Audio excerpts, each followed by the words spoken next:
Hello everyone. Today's video we're gonna explain how to use the web extractor Chrome extension that scrap data from websites. As you can see, here is the Chrome extension. You can add it from here. Now I already downloaded. You can read the description.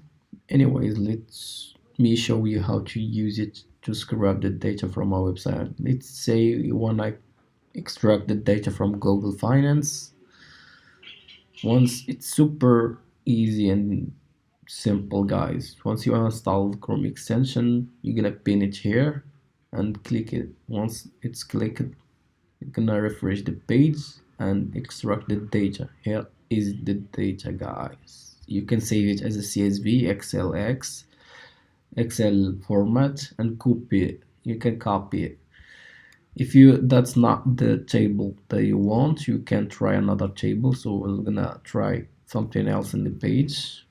If there are a lot of pages, you can locate the next page and we'll go through each page and extract that data. You can, if there are it's scrolling to and loading data, more data, then you can select infinite scroll and start scrolling. If there are pages, next pages, you should try locate next button.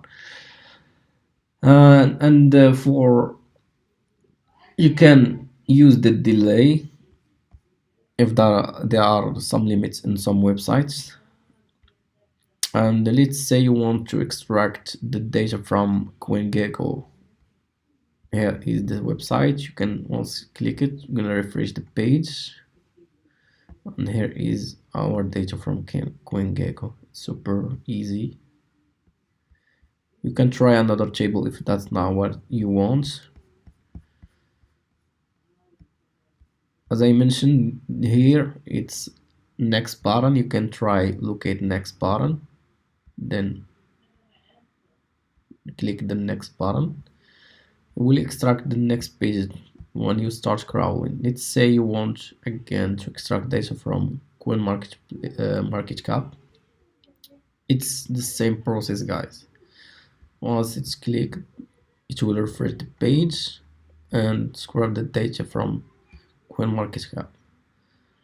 And that's it, guys. Hope you find this useful, and if you do, let me know what you think, and I hope you support the project and leave a review, and that's it.